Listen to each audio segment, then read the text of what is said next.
Pembunuhan secara bahasa diartikan sebagai perkara membunuh atau perbuatan membunuh. Nah, sedangkan membunuh sendiri adalah mematikan, yakni menghilangkan, menghabisi atau mencabut nyawa seseorang. Sedangkan dalam istilah KUHP, pembunuhan adalah kesengajaan menghilangkan nyawa orang lain.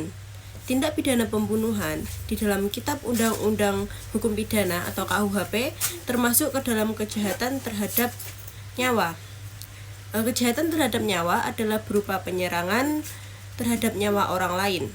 Sementara itu, pembunuhan yang dimaksudkan untuk menghilangkan nyawa sendiri atau yang biasa kita kenal dengan bunuh diri di dalam undang-undang tidak diatur tentang hukumannya, karena pelaku adalah korban itu sendiri sehingga tidak ada yang dapat diminta pertanggungjawaban. Adapun unsur-unsur dalam tindak pidana pembunuhan diantara lain dengan sengaja sebagai maksud atau tujuan. Yang kedua, sengaja dengan tidak ada tujuan untuk mencapai akibat fatal. Dan yang ketiga, sengaja dengan kesadaran. Pembunuhan sendiri juga terdapat beberapa macam, seperti pembunuhan biasa, pembunuhan dengan pemberatan, dan pembunuhan berencana. Pemusnahan adalah perbuatan yang dilakukan dengan maksud menghancurkan dan memusnahkan seluruh atau sebagian kelompok, bangsa, ras, kelompok etnis, atau kelompok agama tertentu, meliputi perbuatan yang menimbulkan penderitaan yang dilakukan sengaja, antara lain berupa perbuatan menghambat pemasukan barang, obat-obatan yang dapat menimbulkan pemusnahan pada sebagian penduduk, mengakibatkan penderitaan fisik atau mental berat terhadap anggota-anggota kelompok tertentu, baik keseluruhan atau sebagian, mencegah lahirnya kelompok baru atau memaksakan seseorang mengundurkan diri dari kelompok tertentu ke kelompok lain. Perbedaan utama antara pembunuhan dan pemusnahan terletak pada skala, tujuan, dan konteksnya. Seperti halnya pembunuhan, tindakan menghilangkan nyawa seseorang secara ilegal dan sengaja. Sedangkan pemusnahan, tindakan sistematis untuk menghancurkan atau memusnahkan kelompok tertentu secara massal, baik melalui pembunuhan massal, kelaparan yang disengaja, atau cara lain. Pemusnahan seringkali memiliki tujuan politik, ideologis, atau diskriminatif. Berikutnya terdapat juga perbedaan dalam skala. Pembunuhan terbatas pada individu atau sejumlah kecil korban. Pemusnahan terjadi dalam skala besar, melibatkan banyak korban, biasanya menyasar komunitas atau kelompok tertentu. Yang berikutnya ada tujuan. Pembunuhan biasanya bersifat pribadi atau sebagai bagian dari kejahatan individu tanpa target kelompok atau populasi tertentu. Pemusnahan sendiri dilakukan dengan niat untuk menghilangkan keberadaan suatu kelompok, baik secara fisik maupun eksistensial, seperti genosida atau pembersihan etnis.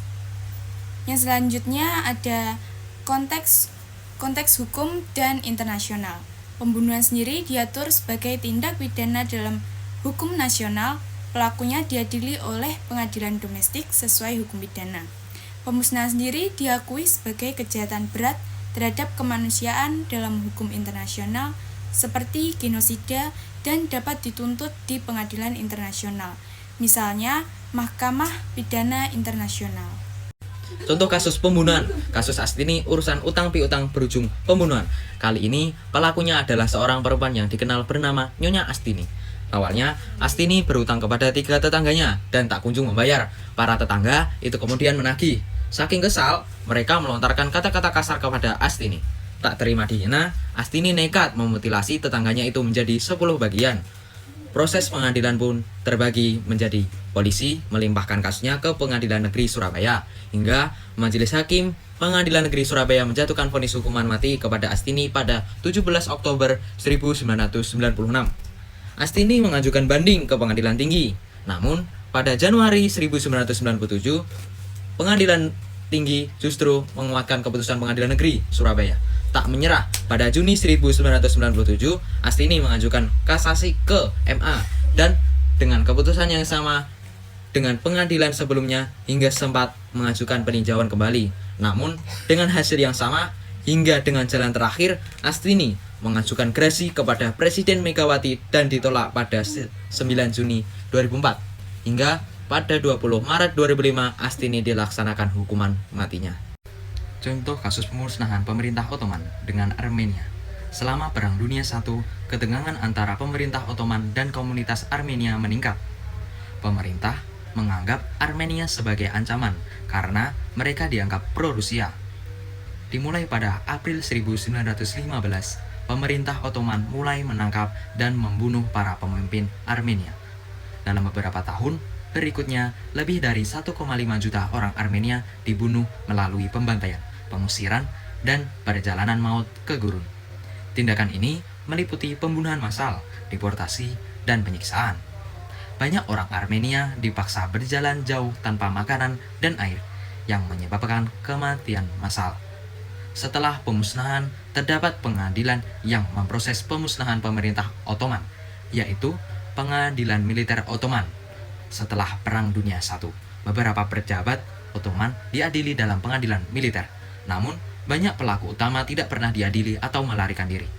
Pengadilan Internasional tahun 1920. Konferensi Perdamaian Paris membahas genosida Armenia, tetapi tidak ada tindakan signifikan yang diambil untuk mengadili pelaku secara internasional.